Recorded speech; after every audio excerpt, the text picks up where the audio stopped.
Ça reste très difficile de faire un outil. On est dans un monde où on parle beaucoup de j'ai une idée, je fais une appli. Je suis assez mesuré par rapport à cette vision-là. Faire des applications, c'est compliqué. Pouvoir faire des applications qui répondent à une problématique, c'est encore plus compliqué. Et ce qui est vraiment difficile, c'est d'adresser simplement une problématique. Ça, c'est encore plus compliqué. Et nous, tout notre savoir-faire, il va passer dans la manière de pouvoir aider nos clients à se représenter simplement les choses. Arriver avec un produit, avec cette phrase-là, je vais faire une application qui permet de, pour moi, c'est la mauvaise manière d'adresser le projet. Le projet doit commencer par j'ai identifié telle problématique et j'y réponds. Une fois qu'on commence à réfléchir de cette manière-là, on va apporter une réponse à des problématiques et pas essayer de mettre en place une série de fonctionnalités qui servent à personne. Bienvenue sur l'entrepreneur en vous, le podcast où vous allez découvrir comment démarrer et développer votre propre aventure entrepreneuriale. Je suis votre hôte Nayer Saïdan et dans ce podcast, je vous fais découvrir des entrepreneurs, des freelances, des auteurs et des gens inspirants qui ont su construire et profiter de la vie dont ils ont toujours rêvé. Aujourd'hui, je reçois Akasha Damani, cofondateur de Carto.si. Akasha partage avec nous son parcours de salarié à freelance et enfin en start-upper. Dans cet épisode du podcast, vous allez découvrir le passage de Akasha de salarié à freelance, comment il a transformé les frustrations de ses clients quand il était freelance en un produit, la nécessité de s'entourer de bonnes personnes lorsqu'on crée un produit, comment un grand groupe les a aidés à créer une solution orientée vers l'utilisateur sans jamais devenir client et pourquoi c'était décisif. Comment ils ont réussi à trouver leur place face à des mastodontes du domaine. Comment ils ont fixé leur prix et comment ils ont atteint un chiffre d'affaires à 6 chiffres au bout d'1 an et demi. Vous pouvez accéder à l'ensemble des liens et à la retranscription de cet épisode sur le blog en vous rendant sur l'URL suivante envou.co/25, le chiffre 25. Réveille l'entrepreneur qui est en toi, épisode numéro 25. C'est parti. Akasha, est-ce que tu es prêt à nous révéler l'entrepreneur qui est en toi ? Bien sûr. Excellent. Alors, le révéler, il n'y a rien de caché déjà. Il suffit d'observer, de poser des questions. Mais oui, effectivement, avec grand plaisir, même si je peux partager. Super. Aujourd'hui, j'accueille Akasha Damani. Akasha est cofondateur et COO de Carto.si, une application qui permet aux entreprises de faire une cartographie de leur système d'information de manière collaborative et automatisée. Akasha, avant de parler de Carto.si, j'aimerais qu'on remonte le temps et qu'on s'intéresse un peu à ton parcours personnel. Très bien. Est-ce que tu te rappelles du tout premier projet ou business que tu as fait ? Je pense que mon premier projet, mon premier business, déjà, la première chose que j'ai mise sur les rails, c'était déjà d'être diplômé et de pouvoir avoir un métier par la suite. Alors déjà, de travailler dans l'informatique. Après mes études, j'ai rapidement intégré un cabinet de prestataires dans un service d'ingénierie informatique. Donc, prestataire de services auprès de grands groupes dans le système d'information tout de suite, dans le bain. Ça m'a permis de multiplier les expériences, d'intégrer des grands groupes bancaires, des grands groupes de l'industrie, des constructeurs automobiles et de voir à peu près quelles étaient les choses qui différaient et voir quels étaient les grands axes de similitude dans le système d'information. Et là, en fait, cette expérience, donc j'étais salarié, prestataire, j'étais responsable de ma prestation auprès du client, de la satisfaction du client par rapport à mon savoir-être, mon savoir-faire, mes compétences. Et finalement, la boîte qui me plaçait chez le client était juste une entité qui était référencée, qui pouvait avoir accès aux besoins, avait un vivier de profils dont je faisais partie, qui me mettait à disposition des entreprises qui les sollicitaient. Et très rapidement m'est venue en fait l'envie de monter d'un échelon en fait. Je me suis dit pourquoi est-ce que tout le travail c'est moi qui le réalise, la relation client c'est moi qui l'ai, la compétence c'est moi qui l'ai, je vais créer mon propre cabinet. À commencer par me lancer en freelance et mettre à disposition de ces sociétés-là, de ces clients finaux, mes compétences. Donc je me suis lancé en freelance. Et je suis sorti du salariat pour commencer à réfléchir en termes de chiffre d'affaires réalisé. Et ça a été un petit déclic, tu vois. C'est-à-dire que effectivement, je me suis dit, je n'ai plus une seule source de revenus identifiée, je peux démultiplier les sources de revenus. Quand tu commences à réaliser que tu veux réfléchir en termes de chiffre d'affaires réalisé, donc déjà tu penses au niveau de l'année, t'es plus mensualisé, tu sors de ce cadre-là, de ce prisme-là. Et très rapidement, donc j'avais mon activité, et je me suis rendu compte que l'unité de mesure c'était le temps que j'avais à mettre à disposition des clients. Il fallait que je modifie ça. Donc j'ai commencé à placer aussi des gens. D'accord, rapidement. Déjà toi, en tant que freelance, comment t'as décroché tes premiers clients ? Par le réseau. Ça c'est ce qu'on dit à toutes les personnes qui se lancent en freelance. Il faut avoir un bon réseau, un bon carnet d'adresses, etc. D'accord. En l'occurrence, pour moi, mon premier client, je l'ai eu par mon réseau. C'est-à-dire qu'un client qui a parlé de moi à un autre collègue, qui lui a dit voilà, Akasha Damani est dispo, il y a possibilité de le faire monter sur tel projet, et on va dire que cette première mission c'est faite. Mais en réalité, je m'étais rendu compte que je changeais de dimension. C'est-à-dire qu'au lieu d'être un salarié prestataire mis à disposition d'une boîte de prestations en particulier, j'étais finalement le prestataire de toutes les boîtes de prestations du marché. Donc je les ai toutes contactées en leur disant voilà, voici mes domaines de compétences, voilà sur quoi je peux intervenir. Si vous avez une mission et que vous n'avez pas la compétence en interne, faites appel à moi. Du coup là, je me suis ouvert le carnet d'adresses de toutes les boîtes en fait concurrentes, y compris mon ancienne boîte avec qui je me suis séparé en bons termes. C'est très important de le signaler, c'est-à-dire que j'ai été salarié de cette boîte et j'ai ensuite pu faire des missions pour cette boîte-là. Et rapidement, étant donné que j'étais plus trop dispo pour être sur les missions pour lesquelles on me sollicitait,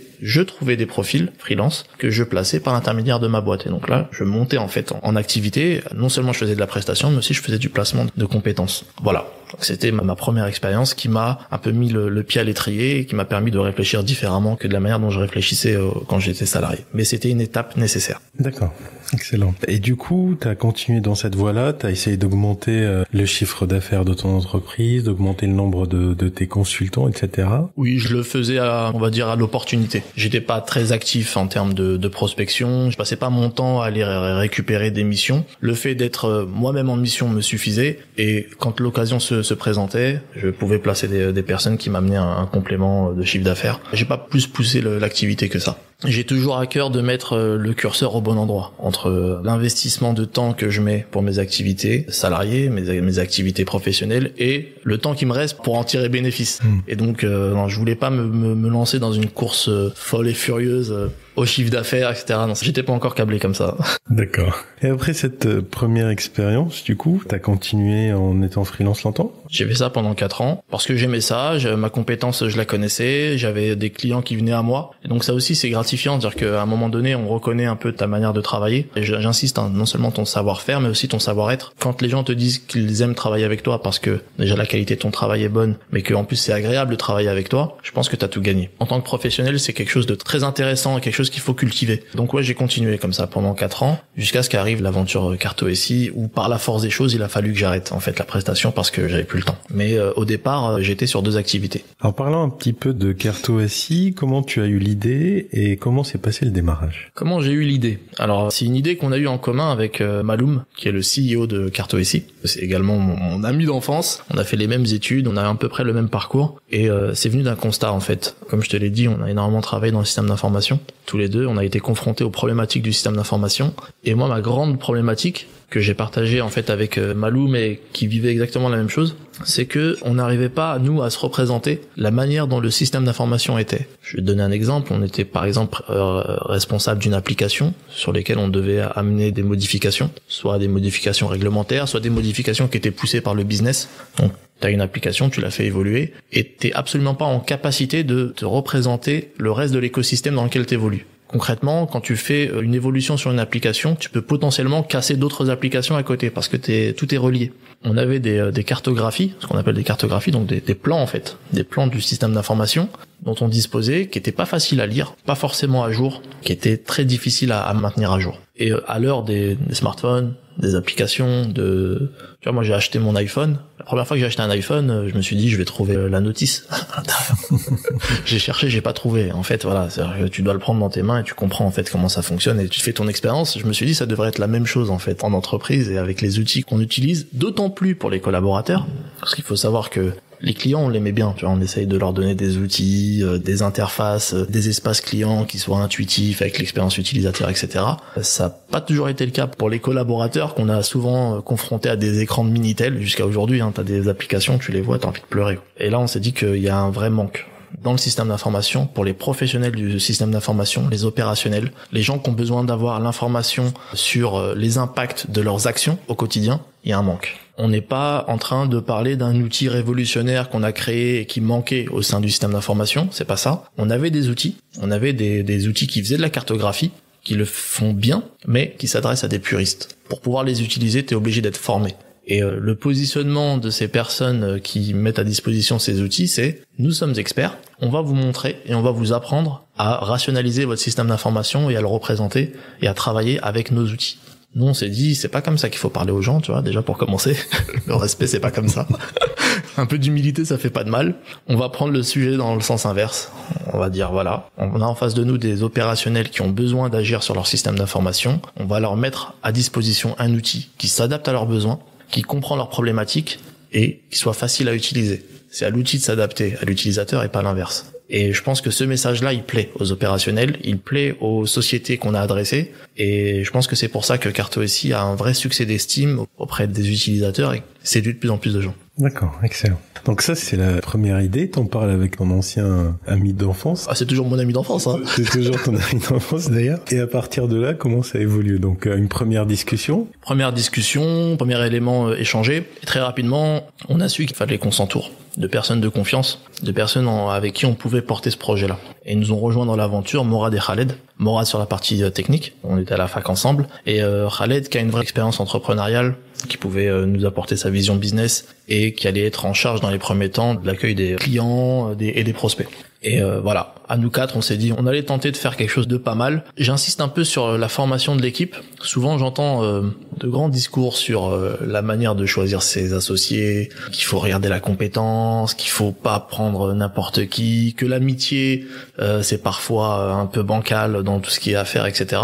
Moi, on n'a pas réfléchi comme ça. On a d'abord réfléchi, nous, à constituer une équipe de personnes qui se respectent, qui ont un terreau commun de valeurs communes, qui ont la possibilité de tout se dire, d'être complètement transparent par rapport à ce qui peut arriver et qui ont une sorte de mental en fait, une éthique partagée. Et ça, je pouvais pas le faire avec n'importe qui, et je l'ai fait avec des personnes qui ont la compétence bien sûr, mais qui avaient aussi ces valeurs-là qu'on partageait, et on n'a pas fait dans la stratégie purement business à se dire je vais prendre quelqu'un qui est d'une grande école, un tel il a fait tel cursus, il pourrait être bien. Et moi à la base je voulais pouvoir parler à quelqu'un droit dans les yeux et savoir que cette personne-là elle est câblée comme moi en fait. Ça c'était super important, et je pense que c'est des choses qu'on a tendance à oublier dans le monde de l'entrepreneuriat. Faire confiance c'est super important. D'accord.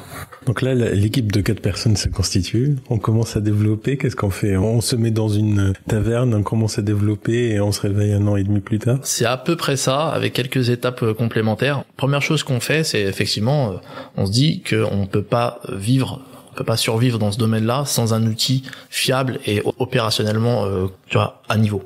Ce qu'on a voulu mettre en avant, c'est le fait de vraiment disposer d'un outil qui rende service à nos clients. Donc on est focus produit avec, première étape, la mise à disposition d'une première version. Parallèlement à ça, on lance c'est une anecdote que je raconte souvent, mais qui est tout à fait vraie. On lance notre site internet. Voilà ce qu'on compte faire. Donc une vitrine. Un peu naïvement, quoi. Un peu naïvement, en mode, voilà, on est boosté comme jamais. Voilà, Carto.SI est né, il faut que tout le monde le sache. Mais pas trop tôt, parce que sinon on va pas pouvoir... Et là, malheureusement, je sais pas comment formuler la chose, mais aujourd'hui, avec le recul, je dis heureusement, on a été contacté par un grand groupe, qui est le groupe Vivarte. Vivarte, c'est le groupe qui le regroupait, parce que le groupe n'existe plus. La Halle aux chaussures, Kukai, Naf, donc un grand groupe dans le textile, nous contacte et en nous disant voilà, votre produit nous intéresse, rencontrons-nous, discutons et voyons ce qu'on peut faire ensemble. Là, vous êtes à combien de temps du lancement du projet? On était à 3 mois, tu vois, vraiment dans les prémices. Donc euphorie, super, on a un gros groupe qui nous contacte. Donc premièrement, en termes de référencement, moi ça nous rassure parce qu'on a fait les choses correctement pour le site internet. Ça nous prouve par la même occasion qu'il y a un réel besoin. Si un grand groupe comme Vivarte en arrive à faire des recherches sur internet, cartographie, système d'information, c'est qu'ils ont un problème avec les cartographies dans leur organisation. Ça nous rassure également sur le fait que si la promesse du produit est comprise et si elle répond vraiment à une problématique, le client, le prospect ne va pas regarder qui se cache derrière le produit. Est-ce que c'est un grand groupe? Est-ce que c'est une start-up, etc. Donc les petits complexes qu'on pouvait avoir au départ, on n'est rien par rapport à nos concurrents, on les a un peu balayés. Et gros coup de panique parce qu'on n'a pas le produit en fait. Tu vois. Et c'est là que tu vois comment est-ce que t'es câblé. Est-ce que t'es en mode je vais me cacher parce que j'ai pas l'outil, et plutôt que d'aller me taper la fiche face à ces prospects là qui sont des poids lourds, je vais faire l'autruche et je vais laisser passer et revenir dans 3 mois quand tout sera prêt, en prétextant un problème au niveau de mon CRM, ou alors faire front. C'est ce qu'on a fait. On a donc pris contact avec eux en leur disant voilà, nous on a une première version qui mérite d'être améliorée, qui ne répond pas forcément à toutes les promesses fonctionnelles qu'on avait exposées sur notre site, parce que sur le site on avait la finalité de notre produit. Oui. Et là ils nous ont dit écoutez, pas de problème, ce qu'on peut faire c'est mettre en place un POC entre nous. L'objectif, ça nous permettra de monter une cartographie, de la construire, et vous pourrez utiliser les cas d'utilisation qu'on va pouvoir définir ensemble pour améliorer votre produit. On vous fera du feedback, on vous fera des retours utilisateurs, des améliorations, des idées, et après à vous de développer. Et voilà. Donc tu vois, ça nous a donné la possibilité de construire avec un client, un prospect, parce que finalement, pour la petite histoire, on les a jamais signés en fait. Mais en termes de valeur, je pense que c'est mieux qu'on les ait jamais signés. Pourquoi ? Parce qu'on était vraiment sur un rapport de partenariat gagnant-gagnant où eux n'étaient pas clients, donc ne payaient pas l'outil. Ils étaient vraiment en échange de bons procédés. Ça leur permettait de construire leur cartographie, de faire un état des lieux, de pouvoir voir où était la faiblesse de leur système d'information. Et nous, ça nous permettait de créer l'outil. Est-ce que ça a été important, justement, décisif dans votre aventure, d'avoir eu un client qui vous fasse ses retours? Ou est-ce que ça aurait été pareil, finalement, si vous avez développé votre truc et mis sur le marché? C'était décisif et je pense même que c'est fondamental de pouvoir avoir très tôt, par rapport à l'idée qu'on se fait de ce qu'on souhaite réaliser, des interactions avec les utilisateurs finaux, les potentiels utilisateurs, parce qu'on n'a jamais la vérité. On a l'idée, on a le cap, on a la trajectoire et il faut savoir rectifier un peu le tir pour pouvoir être vraiment dans la bonne direction. Et cette confrontation avec le client final, elle a été décisive. Ça nous a permis de voir les choses différemment, d'ajouter des fonctionnalités, d'en retirer d'autres, d'affûter nos concepts, parce que on a aussi une nécessité d'approche et de philosophie dans le métier qu'on fait et dans le produit qu'on propose. Simplifier, c'est quelque chose de très compliqué en fait. Ça a permis de remettre aussi un coup de dynamique dans l'équipe? Oui, complètement. Ça nous a aussi permis de nous positionner par rapport à ce qu'on souhaitait faire. Les objectifs. Tu sais, quand tu lances un produit, t'as un prospect qui arrive. T'as plusieurs enjeux. T'as l'enjeu de répondre aux clients, mais t'as aussi l'enjeu pécuniaire. Tu dis, c'est bon, je vais pouvoir facturer, je vais pouvoir faire un contrat, etc. Très rapidement, on s'est dit que notre priorité, c'était pas le chiffre d'affaires. Notre priorité, c'était le produit, 3 fois. Parce que si on commençait à ne réfléchir que par les petits coups de chiffre d'affaires qu'on pouvait faire, les petites ventes par-ci par-là, je pense qu'on se serait perdu par rapport à l'objectif de mettre à disposition entre les mains de nos clients un produit qui réponde et soit à la hauteur des promesses. C'est pour cette raison que pendant très longtemps, on a surtout pensé produit. On pensait absolument pas pouvoir avoir des clients. Et le fait est qu'on a eu des clients qu'on a pu signer parce qu'il fallait les signer à un moment donné. On pouvait pas dire aux gens non, écoutez, on fait pas de contrat, nous on fait que du POC. C'est pas entendable. Mais si la situation avait été que les prospects n'étaient pas prêts à signer mais auraient préféré simplement utiliser l'outil, on était prêt à cette éventualité-là. Et ça change tout. D'accord. Et comment vous avez décroché les 3 premiers clients justement ? Toujours par ce site web ? Toujours. Donc là, ça fait 1 an et demi qu'on tourne vraiment avec l'outil. On n'a jamais prospecté. Notre principal canal d'acquisition, j'allais dire une bêtise parce qu'on a des recommandations de nos clients, mais hors recommandations, c'est le site internet qui nous apporte tous nos prospects. Donc on a un goulot d'étranglement. À partir du site internet, on est très bien référencé. Je pense qu'on apporte une vision claire de ce que l'outil peut apporter à nos clients et il y a un réel besoin. Et donc de là, on traite que les entrants. Et parmi les entrants, il y a vraiment de grosses références. Et on est toujours surpris en fait. On est toujours surpris de voir quel est le pédigré des groupes qui peuvent nous contacter. Et ça nous conforte dans notre vision. Excellent. Et du coup, quand on signe le premier client, comment ça se passe ? On sait pas encore comment signer un client finalement. Comment on fait ?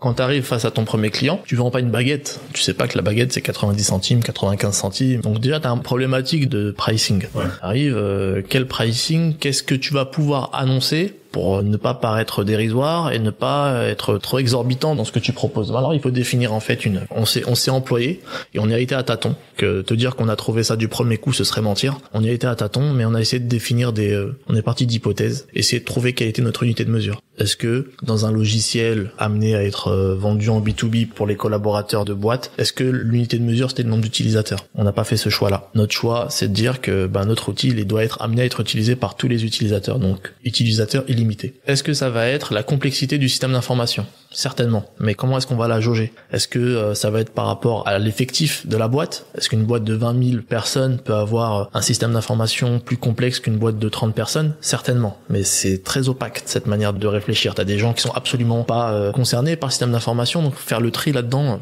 Donc nous on a décidé, voilà, et c'est un choix. À un moment donné, faut trancher, parce que quand t'as trop d'options, à un moment donné, t'en as plus. On a décidé de se dire, la complexité d'un système d'information, c'est le nombre d'applications qu'il comporte. De là, tu te dis, aujourd'hui, comment ça se passe dans les grands groupes pour qu'ils puissent avoir une cartographie de leur système d'information. Ils sont obligés d'appeler 1-2 personnes qui font le tour de tous les services pour identifier qui fait quoi, quelle est l'application, en fait faire vraiment un travail de récolte d'informations. Combien ça par an ça coûte à une boîte. Donc on a comparé le prix d'une prestation au prix de détenir notre outil. Et il fallait que ce soit plus avantageux.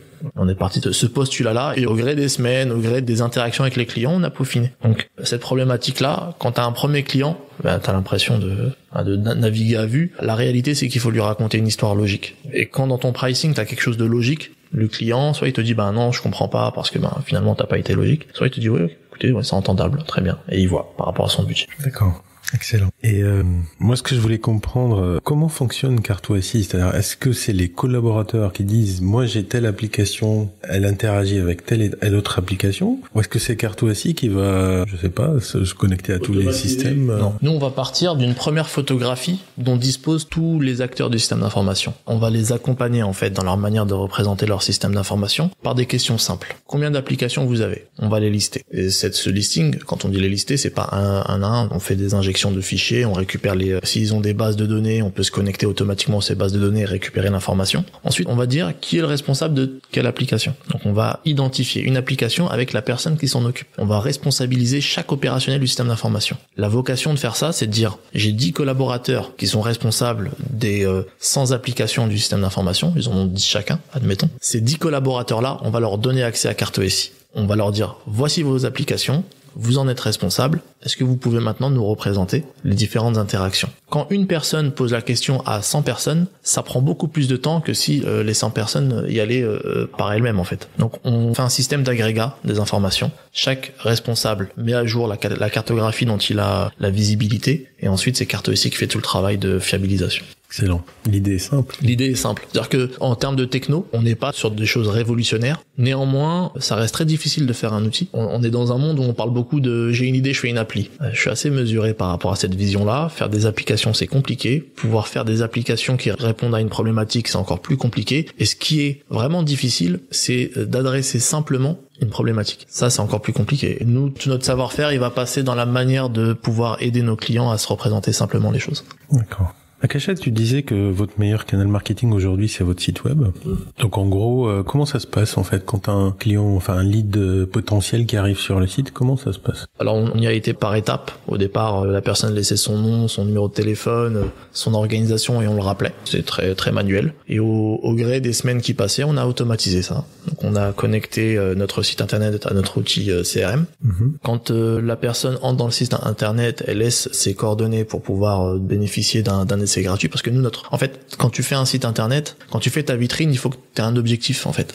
Il faut que tu peux en avoir un ou plusieurs. Nous, notre principal objectif, et si tu vas sur le site, tu le comprendras très rapidement, il y a au moins 4 ou 5 boutons de faire une demande d'essai. Parce qu'on pense que notre meilleur moyen de vendre Cart2SI, c'est de le mettre entre les mains. Voilà. On leur vend pas du rêve, on leur met l'outil entre les mains, ils testent l'outil en conditions réelles avec toutes les fonctionnalités, avec leurs propres données, et ils se font une idée, et c'est ce qui favorise en fait nos contractualisations. Donc on fait la demande d'essai, et en fait tout est automatisé tout de suite. Dès que tu fais ta demande d'essai, t'accèdes à 2 vidéos qui te permettent de voir comment fonctionne l'outil. Sur la partie cartographie, mais on fait aussi de la gestion de la donnée personnelle dans le cadre de la réglementation RGPD. Tu vois aussi comment est-ce que Cart2SI peut répondre à ces problématiques-là. Donc le client a déjà une vision en fait de comment fonctionne l'outil. C'était une chose qu'on avait identifiée, c'est que souvent nos clients étaient confrontés à des commerciaux qui venaient avec des plaquettes, des copies d'écran. C'était pas parlant. Donc, on leur fournit déjà une formation très rapidement. Donc dans les 5 premières minutes après avoir fait une demande d'essai, ils ont déjà le visuel de l'outil, ils peuvent se projeter avec leurs propres données. Et de là, l'ouverture du POC, elle se fait en ligne par une prise de rendez-vous directement. Donc le client a ses disponibilités, il voit les nôtres, on prend un rendez-vous et on fait l'ouverture du POC à distance. Donc lui tout seul prend un rendez-vous. Gère, tout à fait. Et on se déplace très rarement. Donc c'est à ce moment-là que vous reprenez la main. Quand l'utilisateur prend un rendez-vous. Voilà. Ou alors vous êtes aussi proactif s'il n'y a pas de rendez-vous. Voilà, si le rendez-vous n'est pas pris, on appelle. D'accord. Voilà. Et vous vous déplacez très rarement. On se déplace très rarement. Notre premier client, on l'a signé à Nouméa. J'aurais bien aimé aller à Nouméa, mais voilà. On a vocation aussi à faciliter en fait cette ouverture de POC. C'est pour ça que techniquement on a énormément travaillé. Morad et Maloum ont fait un travail remarquable sur la manière de faciliter l'ouverture des POC à distance. Tu viens me voir à distance, je te donne des accès, tu accèdes à ta session SaaS avec tes informations et tu peux avoir l'outil entre les mains très rapidement. En 1 heure, c'est fait. Alors on fait 1 heure de formation. L'époque, en fait, on fait ça par visio. En 1 heure, tu as tes informations sur Cart2SI et tu peux déjà administrer tes données. Et combien de temps vous laissez l'utilisateur généralement utiliser l'outil pour aller ensuite le lancer par téléphone La durée du POC, c'est 1 semaine qu'on peut rallonger. Ça dépend. Des fois, tu as des clients qui te disent maintenant j'ai eu d'autres problématiques, j'ai pas pu me mettre dessus. On est assez flexible là-dessus. On se met pas de règles qui nous scient des objectifs en fait. Effectivement, si on peut le faire en 1 semaine, c'est très bien. S'il faut prolonger et qu'à la clé il y a une potentielle signature, on va pas s'en priver. Excellent. Akasha. Tu me disais tout à l'heure, excuse-moi, vas-y. Tu me demandais tout à l'heure comment est-ce qu'on avait accueilli en fait cette première signature. Dans ta question, il y avait comment est-ce que ça s'est passé, comment est-ce qu'on l'avait accueilli. En fait, on aura peut-être l'occasion d'en reparler après, mais au niveau de l'équipe, on est pas trop dans l'euphorie, ni dans la panique, dans les deux sens. C'est-à-dire que quand on est face à une bonne nouvelle, on va dire ok, très bien joué les gars, et on passe à autre chose en fait. On est déjà sur l'étape d'après. Tout comme si on est sur une mauvaise nouvelle, on va pas s'attarder dessus et en faire une catastrophe. On va essayer tout de suite de trouver la manière de rectifier le tir. Et ça je trouve que c'est important aussi. Dans la manière dont on fonctionne dans Carto-SI, on fait et ensuite on parle. D'accord. Akaja, tu m'expliquais tout à l'heure avant l'interview que tous les cas, vous avez pas de bureau ensemble aujourd'hui. Non. Vous êtes un peu. C'est un choix. Ouais. C'est un choix, chacun chez lui. Chacun chez soi.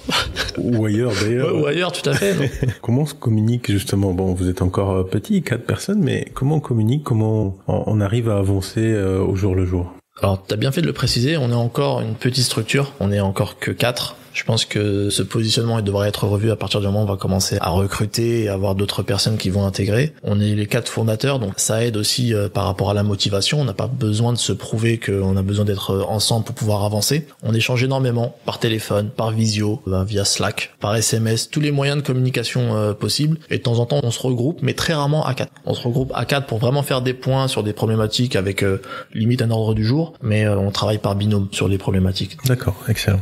Akaja, où est-ce que vous en êtes aujourd'hui? Si tu peux nous communiquer quelques chiffres. Je peux te donner quelques chiffres en termes de... Alors, le chiffre d'affaires, pour moi, il est pas significatif parce que comme je te le disais, on n'a vraiment pas mis l'accent ni sur le pricing, qu'on va commencer à appliquer de manière beaucoup plus cohérente maintenant. Notre priorité, c'était vraiment le produit. Ça fait à peu près une année que vous avez commencé à facturer vos premiers clients. Oui, tout à fait. Donc 1 an et demi. Alors, par rapport au départ, 1 an et demi plus tard, on a 30 clients. Dont des... Vous êtes à quoi? À 6 chiffres, à 7 chiffres, à 8 chiffres en chiffre d'affaires? On est à 6 chiffres. L'objectif, on a 2 leviers. L'objectif, ça va être d'augmenter notre facturation pour les nouveaux arrivants. On considère que nos premiers clients sont nos premiers fans. Ils nous ont aidés à faire notre produit, à le bonifier, à récupérer du feedback qui nous a été très intéressant, très important. La grille qu'on appliquait, elle va être revue parce que voilà, on va vraiment passer sur un mode industrialisé et passer la vitesse supérieure. Parmi ces clients-là, on a vraiment de bonnes références. Sephora, Lactalis, On a le département du Lot, donc ça fait partie du domaine public. Des hôpitaux, donc je te parlais de Nouméa, c'est le centre hospitalier territorial de Nouméa, qui est le plus gros hôpital de la région. L'hôpital américain de Paris, qui est pas loin d'ici d'ailleurs. D'autres boîtes qui sont aussi dans les technologies. Donc on arrive aussi à adresser des confrères, notamment Segula Technologies, qui est un très grand groupe techno. Et on a un réel succès d'estime par rapport à l'outil. L'outil plaît, je fais des appels en fait pour voir où en sont nos clients, parce qu'on essaie de choyer en fait la relation client. Les résultats sont sans appel, c'est-à-dire qu'un taux de satisfaction qui est très très important, un taux de recommandation qui est très intéressant également. Donc non seulement on a des clients qui sont satisfaits, mais qui n'hésitent absolument pas à nous recommander auprès d'autres clients. On a même eu un cas où un prospect nous a amené un autre prospect. C'est-à-dire que la personne n'a pas encore signé, mais il l'a déjà parlé à ses anciens collègues qui est aussi DSI dans un autre groupe. Donc tu vois, on commence vraiment à prendre de la vitesse là-dessus. Prochaine étape, on va recruter des commerciaux parce qu'on va devoir à un moment donné attaquer la prospection. Donc on va pas y réchapper. Recruter aussi des membres au niveau du support, parce que plus on aura de clients et plus la réponse en termes de support doit être au niveau. Donc aujourd'hui, c'est vous 4 qui gérez ça. Hein. C'est nous 4 qui gérons ça, et plus précisément Morad. Alors le support, nous on n'a pas simplement un support technique. C'est pas simplement t'arrives pas à cliquer dans ton outil, tu nous appelles parce qu'il y a une anomalie. On a aussi un support fonctionnel et même un support conseil. Quand un client ne sait pas comment représenter tel ou tel élément de son système d'information, on lui apporte notre expertise et on peut aussi le mettre en relation avec la communauté qu'on commence à créer pour que les uns et les autres se donnent leurs trucs et astuces. Entre clients, tu veux dire? Entre clients, tout à fait. Voilà. On n'oublie pas qu'on est dans un domaine de la tech qui est très particulier où l'entraide joue aussi. On retire toutes les étiquettes des organisations et on est des techniciens. Voilà. Ça, c'est important. Et du coup, tu commençais à en parler un peu. Quelles sont les prochaines étapes clés de la croissance de Carto-SI? On va apporter un nouveau mode de distribution. Je pense que c'est super important. Apporter un nouveau mode de distribution, pouvoir être en fait. Aujourd'hui, on travaille qu'en direct avec les clients. Donc, on a les prospects, on les signe. Demain, il faut absolument que on arrive à concrétiser des partenariats qu'on a déjà actuellement, mais qu'on puisse accélérer dessus pour que ce soit, par exemple, des CS2I, des cabinets, des prescripteurs qui puissent nous apporter chez leurs clients et qu'on puisse les signer par leur intermédiaire. Donc ça, ce sera une manière indirecte de pouvoir distribuer Carto-SI. C'est très important de le faire et qu'on puisse élargir un peu au niveau du territoire aussi. Donc on parle exclusivement de la France. On a quelques cas à l'étranger. On va parler de l'Europe bientôt et les visées sont mondiales. Le système d'information, c'est un langage qui est identique partout dans le monde. C'est ça qui est bien, tu vois. Donc pour l'instant la France, mais bientôt ailleurs. Voilà, la France, c'est par, on va dire, stratégie. Alors voilà, on se concentre sur la France. Maintenant, on se sent prêt à pouvoir lâcher les chevaux et aller partout où le vent nous mène. D'accord. Et du coup, tu parlais au début de la concurrence qui était plutôt des grands groupes, etc. Où est-ce que vous vous situez justement par rapport à cette concurrence? Est-ce que vous la craignez? Est-ce que vous craignez qu'il y ait une réponse qui peut vous faire peur? Ou vous êtes déjà assez avancé? L'avantage qu'on a par rapport à la concurrence, c'est qu'on peut parfaitement conjuguer nos forces. Donc la manière dont la concurrence représente le système d'information, c'est une manière qui est propre, une manière qui est très orientée théorie, avec des puristes qui prennent la discipline. Tu vois, l'urbanisation d'un système d'information, c'est une discipline à part entière. On parle d'architecte, du système d'information, d'urbaniste, avec des dogmes, etc.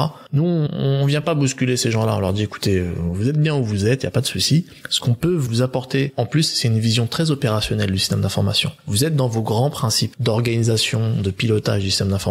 Où on va vous apporter un outil qui va pouvoir se conjuguer avec déjà les solutions en place. Donc en fait, notre concurrence, comment est-ce qu'il faut comprendre la chose, c'est que le client, il va à un moment donné se dire, j'ai un outil qui me permet de faire du pilotage. Cet outil-là, CartoSI, va me permettre d'avoir un pilotage plus opérationnel. Beaucoup de clients feront un choix entre l'un ou l'autre. Mais moi, j'exclus pas le fait qu'on puisse être à la fois intégré dans des groupes qui ont déjà un système qui leur permet de faire de l'urbanisation et qu'on vienne en complément. Donc, les concurrents ne me font pas peur. J'adresse la problématique de manière différente. Soit j'ai affaire à un prospect, à un client qui souhaite mettre en place une vision opérationnelle tout en conservant cette vision très macro du système d'information. Je pourrais lui donner une réponse adéquate, ou alors je prendrai les parts de marché tout simplement. Ouais. Et Kesha, tu parlais un peu de ton chiffre d'affaires, que c'était pas un élément important jusqu'à aujourd'hui. Justement, comment fonctionne votre boîte aujourd'hui? Est-ce que vous avez pas mal de frais? Est-ce que les frais sont réduits pour l'instant? Est-ce que vous payez les 4 associés, etc.? Alors, on se paye de manière à pouvoir ne pas avoir de problématiques personnelles vis-à-vis de notre activité. C'est important de pouvoir travailler à l'aise. Le mode un peu bricolage, système D, ça peut fonctionner au départ, mais je pense que très rapidement, pour tout entrepreneur, il y a nécessité de se mettre les idées claires et de retirer cette problématique pécuniaire. Donc oui, on se rémunère, on a très peu de charges, on n'a pas de locaux. On est nous-mêmes porteurs de l'outil, donc on n'a pas de prestations externes techniques. Donc ça, c'est un poste qui pèse très lourd dans les boîtes qui font du logiciel comme nous. Donc on maîtrise notre outil de A à Z. On a juste des coûts d'infrastructure, de serveurs, etc. Et là encore, sur des serveurs qui nous reviennent pas trop cher, donc on a vraiment un bon modèle. Un bon modèle qui nous permet de pouvoir nous rémunérer, même avec un chiffre d'affaires qui est pas encore à la hauteur de ce qu'on souhaite. Demain, ça changera quand on devra recruter, quand on devra prendre des locaux, mais on ne sera pas non plus en difficulté. Alors justement, demain, est-ce que vous prévoyez de faire une levée de fonds ou est-ce que vous prévoyez plutôt de faire du bootstrapping et puis d'aller sur votre chiffre d'affaires que ça vous fasse grossir? La levée de fonds, c'est pas une fin en soi pour moi. Souvent, la phrase commence par « la levée de fonds va permettre de ». Or, pour moi, ça devrait être la fin de la phrase. J'ai besoin de telle chose, donc j'ai un besoin de levée de fonds. Et si on réfléchit dans ce sens-là, dans mon cas, la levée de fonds n'est pas une nécessité. Donc pour la partie commerciale dont tu parlais, etc., il n'y a pas forcément de ce besoin-là, quoi. Tout à fait. Ce besoin-là, si on lève des fonds, ce ne sera certainement pas par...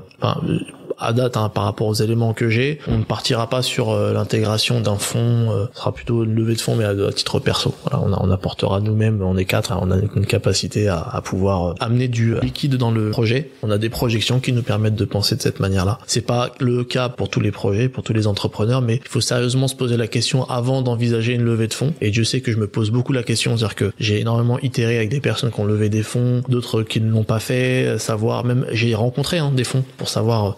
Aujourd'hui, la réponse c'est pas encore. On n'y est pas. On n'y est pas encore. C'est pas. Est-ce que c'est le cas de CartoSI où vous n'y êtes pas encore parce qu'il y a encore des étapes à franchir? Ou est-ce que pour toi la levée de fonds, faut être vraiment très pragmatique quand on l'a fait? Faut faire attention parce qu'on peut se faire voler finalement sa boîte. Faut être pragmatique. Alors pas par rapport au fait de se faire voler sa boîte, mais faut être pragmatique par rapport à la nécessité de lever des fonds et savoir pourquoi est-ce qu'on le fait. Si on considère que la levée de fonds c'est une fin en soi et que c'est un aboutissement et que c'est une victoire, je pense qu'on se trompe parce que c'est le début des problèmes en fait. On commence à intégrer des personnes dans son capital. La souplesse qu'on pouvait avoir en étant tout seul, on l'a plus parce qu'il y a d'autres personnes qui viennent être intéressées au niveau de l'activité, du business, de la manière dont les choses sont menées. Vraiment, encore une fois, le mot pragmatique et le pragmatisme est le mot d'ordre à suivre parce que il faut savoir les raisons pour lesquelles on est dans cette envie de faire une levée de fonds.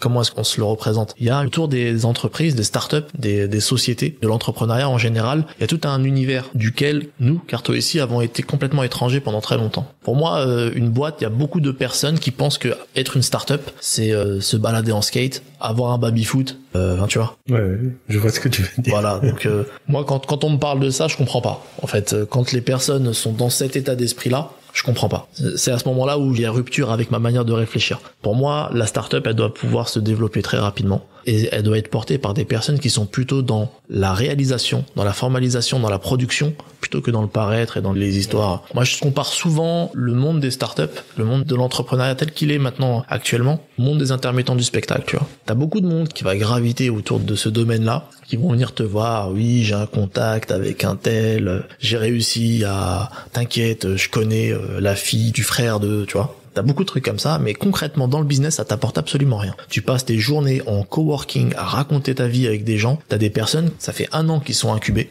1 an qu'ils sont dans des espaces de coworking et ils ont rien produit. À un moment donné, il faut se poser les bonnes questions. Perdre du temps à jacasser, c'est vraiment pas ce que je conseille aux gens. Faut faire, faut réaliser. On est plutôt du pédigré de ceux qui parlent de ce qu'ils ont fait plutôt que qui parlent de ce qu'ils vont faire. Et justement, dans votre position actuelle, vous détenez un produit qui marche, vous savez qu'il réussit. Comment vous gérez justement la pression du produit qui marche? Si je m'explique, c'est vous savez que ça a marché, que ça va marcher ou que ça marche, mais il y a quand même la peur de qu'il y ait quelqu'un qui arrive avec des gros fonds et qui vous double. Comment on gère cette pression-là? S'il y en a une, hein. Bon bah voilà, c'est qu'on en a pas en fait. On est complètement déconnecté de cette menace-là. Quand tu me dis ça, je dis oui et voilà. Enfin, si ça arrive, ben c'est que j'ai pas fait les choses suffisamment vite pour pouvoir prendre les parts de marché et m'imposer comme étant, on va dire, la référence dans ce que je souhaite être. Je pourrais m'en prendre qu'à moi-même. Je te le disais tout à l'heure, on est vraiment décorrélé des sentiments qu'on peut avoir quand on gagne un client. On fait pas la fête. Je te jure, même des fois, moi, ça me frustre. Hein.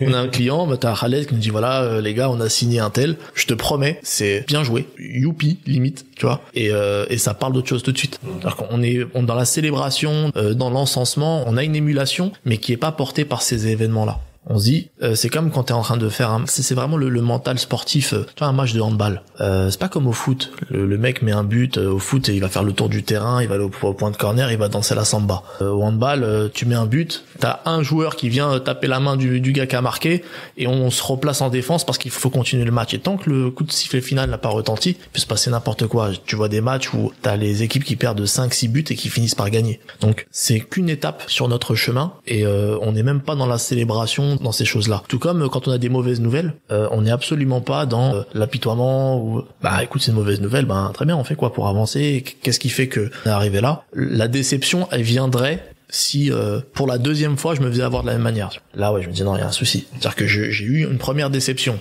Normalement, j'ai dû tirer des enseignements et des leçons de cette déception-là. Je me retrouve encore dans la même situation. Ah là, je m'en voudrais, tu vois. Là, ce serait problématique pour moi. Et là, c'est là vraiment la fierté qui en prendrait un coup, tu vois. Et côté fierté, on est on est bien câblé côté carte ici. Hein. Excellent. Bah, Akacha, t'as fait la transition pour la partie d'après. C'est le moment des temps forts. Quel a été le pire moment de ton parcours d'entrepreneur et comment tu as fait pour rebondir? Vraiment, je saurais pas te dire. J'accorde tellement peu d'importance à ces événements-là. Quand quelque chose me chagrine ou quand j'ai une déception par rapport à... En fait, une déception, c'est quoi? C'est on se projette, on se dit que voilà, le résultat, ça va être ça, et on a un résultat qui est moins intéressant que ce sur quoi on s'était projeté. J'essaie de comprendre les raisons pour lesquelles je suis pas arrivé, mais j'aurais pas d'exemple à te donner. Sincèrement, j'ai pas d'exemple de déception à te donner. La seule chose que je peux te dire là-dessus, c'est quel est mon état d'esprit par rapport à la déception, c'est que je me remets tout de suite au travail. Un gros travail d'introspection, un gros travail d'analyse des tenants et des aboutissants de pourquoi est-ce qu'on est à ces situations-là et vraiment s'employer à ne pas réitérer l'erreur. Voilà. Pour répondre à ta question, enfin, je suis désolé, j'ai pas d'exemple, mais c'est ce que je peux dire. À contrario, quel a été le plus beau moment? Ah, tu vois, tu parles à un éternel insatisfait en fait. Tu vois, je vais te raconter un truc. Il y avait là, on a été sélectionné pour pouvoir participer au concours activateur de talent de BFM Business qui est porté par Guy Bord et les Déterminés. Et là, c'est personnel. J'ai fait un dossier, j'ai fait toute l'instruction du projet, et j'ai envoyé la vidéo pour candidater, etc. Et un beau jour, je reçois un appel de Aurélie Planex, qui est la présentatrice de l'émission, et qui me dit qu'on a été retenu. Alors il y a 10 startups, il y a 600 000 euros à gagner. Et donc, pour moi, c'est une satisfaction. J'en parle sur Slack. J'envoie un message à mes acolytes. Je dis, les gars, on est retenu pour le concours BFM Business. Voilà, c'est une bonne nouvelle. Bien joué, les gars. Pas de nouvelles. Je te jure qu'aujourd'hui, j'ai eu un pouce, tu vois, un pouce levé. Un pouce levé de Maloum qui m'a dit bien joué. Morad, je sais pas s'il m'a répondu, et Khaled, il a dû faire pareil, un pouce levé. Mais il y a pas eu de grandes extases, tu vois, donc j'ai pas de fait marquant à te parler, à te raconter de la part de Carto ici. On est un peu dans le mental où on n'est pas encore arrivé, tu vois. Ouais. Je comprends. Mais tant mieux, hein. Tant mieux que ce soit comme ça. En réalité, vraiment, tant mieux. C'est bien de pouvoir marquer le coup quand il y a des bonnes nouvelles, mais moi j'aime bien cette mentalité-là, tu vois. Se dire, écoute, tant qu'on n'a pas encore fait ce qu'on voulait faire, où on est arrivé, écoute, le chemin est semé d'embûches, et on va voir. Quand on sera arrivé, on fera le bilan. Ouais. Agaché, c'est le moment de l'interview top 5. Le livre que tu recommandes. Alors c'est absolument pas un livre sur l'entrepreneuriat. C'est encore mieux que ça, tu vois. Ça s'appelle J'ai tout essayé, de Isabelle Fioza. Cette femme est écrivain, elle est aussi psychologue pour enfants, et elle donne des clés aux parents pour pouvoir éduquer leurs enfants et faire face aux colères des enfants entre 0 et 3 ans. Et pourquoi est-ce que je parle de ce livre-là? Parce que c'est à partir de ces éléments-là où tu te dis, si tu arrives à avoir de l'empathie par rapport au public que tu adresses, par rapport aux clients que tu arrives à adresser, tu peux réussir à faire de grandes choses. Le livre traite des différents états des enfants, en fait. Entre 0 et 3 ans, plutôt entre 2 ans et 3 ans, où on est, en tant que parent, confronté à des colères, à ce qu'on appelle des caprices, à des incompréhensions. L'enfant a bien mangé, il est propre, il a passé une journée extraordinaire, tu l'as emmené au parc Astérix, tu l'as éclaté toute la journée, et à la fin, il te fait un caprice de malade, il pleure pendant 2 heures, et tu sais pas pourquoi, tu vois. Et toi, en tant que parent, tu pètes les plombs. Ta réaction, c'est de péter les plombs et de dire, non, j'y arrive pas, etc. Et tout est en fait une histoire de positionnement et de compréhension de la manière dont fonctionne l'enfant. Quand tu arrives à dégoupiller tous ces éléments-là, savoir que un enfant, il est pas forcément câblé comme toi. Il a pas forcément une manière de gérer ses émotions qui est comme la tienne. Il a pas forcément ce recul par rapport à ce qu'il ressent. Il a pas l'inhibition de faire certaines choses. Tu lui répètes 1000 fois, touche pas à ça, il va toucher, tu vois. Quand tu arrives à comprendre ça, tu amènes une solution à ton enfant qui est différente dans ton positionnement, dans ta manière de parler avec lui, dans ta manière de gérer ta frustration de parent de ne pas avoir réussi à gérer sa propre frustration. Quand tu arrives à comprendre ça, tu te dis, demain j'ai un client, je vais me mettre à sa place, je vais essayer de comprendre quel est son point de vue, qu'est-ce qu'il vit au quotidien, quelle solution je dois lui apporter. En fait, c'est une bonne leçon d'empathie. Ce livre-là, c'est une bonne leçon d'empathie. Je le conseille vraiment à des personnes qui ont des enfants et ceux qui n'en ont pas. Et ça peut se transposer à l'infini dans tous les domaines d'activité. Pourquoi? Parce que ça permet de comprendre l'autre. Et qui plus est, là, on parle d'enfants de 2 ans, 3 ans qui sont pas encore construits, donc ça demande un effort en fait de compréhension de notre part. Je pense qu'il est super bien fait. Et je le conseille vivement. Excellent. L'entrepreneur que tu suis ou dont t'es fan? Je ne suis aucun entrepreneur. Je suis fan d'aucun entrepreneur. Je peux te citer une boîte que je regarde parce qu'elle m'intéresse, mais je suis fan de personne. Oui, une boîte alors? Une boîte, moi j'aime bien Salesforce. Salesforce, outil CRM américain. C'est ce que vous utilisez? C'est ce qu'on utilise. AIT. On l'utilisait, on est en période de transition. Et pourquoi est-ce que je te parle de Salesforce? Parce que au préalable, il me semblait que c'était la solution CRM à notre besoin. Ça te présente super bien. Quand tu rencontres les personnes de Salesforce, vraiment, ils arrivent à te vendre du rêve. C'est-à-dire que tu te dis, c'est bon, tout est automatisable, tout est facile, tout est... Quand tu mets le nez dans Salesforce, tu te rends compte de la difficulté que c'est d'utiliser Salesforce. Et là, tu te demandes... Alors, même nous qui avons des compétences techniques, on s'est vraiment pris la tête pour pouvoir faire des automatisations, pour pouvoir mettre en place vraiment tous les canaux qu'on souhaitait. Et tu te demandes comment est-ce que un outil aussi compliqué à appréhender, à maîtriser, a pu avoir un tel succès. Et là, tu te rends compte de la force de frappe du groupe au niveau marketing, au niveau de la communication, au niveau de la communauté qu'ils mettent en place, les événements qu'ils mettent en place, tu vois, l'aura de Salesforce. Tu vois, t'as des gens qui ne jurent que par Salesforce.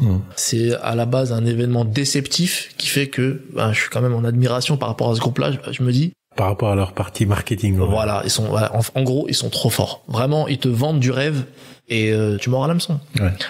Attention, je suis pas en train de dire que c'est nul, mais en tout cas, je dis que Salesforce ont une telle force de frappe marketing et commerciale que c'est vraiment une leçon pour moi sur le sujet, qui plus est sur un logiciel SaaS. Et là, vous êtes en train de changer vers quelle solution? HubSpot qui m'a été conseillé à plusieurs reprises et qui est beaucoup plus facile à prendre en main et qui mériterait d'avoir le même retentissement que Salesforce, mais force est de constater qu'ils sont vraiment trop forts. Ouais. Ton outil en ligne préféré? Après Cartoici, bien sûr. Ouais, non, en plus, Cartoici me servira à rien, tu vois. Cartographier ma maison, tu vois. Mon outil en ligne préféré, voilà, je vais rester sur Salesforce. Je pense que c'est, en termes d'utilisation, tu veux dire? Ouais. Ah ouais, pardon. Doctolib. Doctolib, ils sont arrivés, ils ont vraiment cassé la manière de prendre des rendez-vous avec son médecin, ils ont changé la manière de faire. Les gens avaient un médecin et allaient chez leur médecin et attendaient que le médecin soit disponible. Maintenant, on se dit, bah non, finalement, c'est une prestation qu'on attend et ce qu'on souhaite, nous, c'est un médecin qui puisse être disponible en même temps que nous, en fait. Donc, on a un peu inversé le rapport de force des médecins et Doctolib, il a apporté une réponse, mais en or à toutes les personnes qui étaient sur liste d'attente de leur ophtalmo depuis des années et des années.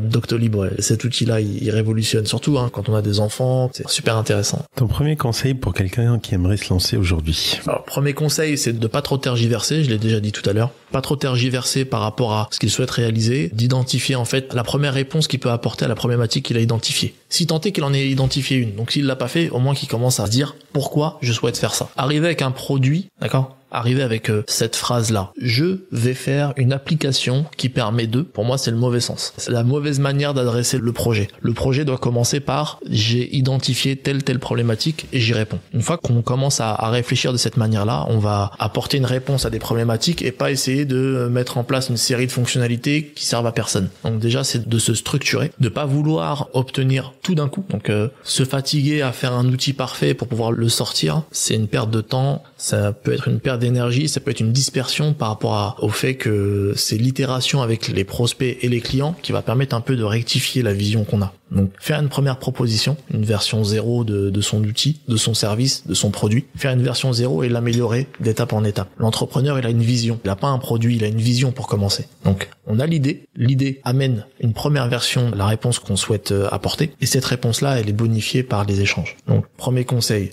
être focus. Deuxième conseil, ne pas hésiter à parler de son idée. Donc les gens qui sont dans une forme de paranoïa par rapport à leur idée, je leur conseille vivement d'échanger. Une idée, ça se protège pas déjà pour commencer. Demain, si on a envie de refaire Facebook à notre manière, à notre sauce, sans voler le code, on peut parfaitement le faire. Il y a pas beaucoup de gens qui font. Donc il faut pas hésiter à échanger et pas perdre de temps en discussion et en débat, autocongratulation. Enfin, tu vois, j'ai l'idée du siècle et que ça dure pendant 6 mois. Non, c'est pas comme ça, faut faire. Faut réaliser. Le meilleur investissement que tu as réalisé pour faire croître ton business, ça pourrait être un investissement en termes de temps, de moyens humains, de moyens financiers, un produit, un service? C'est l'investissement personnel de temps. Avoir pris le temps d'aller à la rencontre de mes clients, d'aller à la rencontre de mes prospects, d'avoir pris ce temps-là pour étudier leurs problématiques, savoir exactement est-ce que mon outil répondait à leurs problématiques, mettre de côté toutes les considérations d'ego, c'est super important. L'ego, ça peut faire des catastrophes au sein d'une idée, d'une entreprise. Se dire, voilà, moi j'ai cette proposition de valeur-là, est-ce qu'elle est bonne, est-ce qu'elle est bien reçue, et savoir se remettre en question. Et cet investissement de temps qu'on a mis au niveau de l'organisation, aujourd'hui on en voit les fruits en fait. On s'est pas précipité. Tu vois, quand tu retires l'argent, quand tu retires les produits, la seule chose qui te reste de plus précieux en fait, c'est le temps que t'as. Et ben nous on a pris ça et on l'a mis au service de nos utilisateurs. Et ça c'est quelque chose d'important. Akasha, merci de nous avoir accordé cette interview. Écoute, c'est un plaisir partagé. Merci. Est-ce que tu pourrais dire à nos auditeurs où est-ce qu'ils peuvent te suivre? Alors moi sur LinkedIn principalement, voilà, Akasha Damani, donc c'est mon LinkedIn. Je suis moins actif sur les autres réseaux parce que voilà, je considère qu'ils sont pas adaptés à mon business, mais ouais, sur LinkedIn, qu'ils n'hésitent pas à m'ajouter, à me suivre, ils pourront voir ce que je fais. Excellent. Merci Akasha, à bientôt. Merci Naher, au plaisir. Merci encore à Akasha pour nous avoir révélé l'entrepreneur qui est en lui. Je vous rappelle que vous pouvez accéder à l'ensemble des liens et à la retranscription de cet épisode sur le blog en vous rendant sur l'URL envou.co/25, le chiffre 25. N'oubliez pas que vous pouvez écouter tous les épisodes et vous abonner sur votre application de podcast préférée. Je vous remercie d'avoir écouté ce podcast jusqu'à la fin et je vous dis à très bientôt pour un nouvel épisode de l'entrepreneur en vous.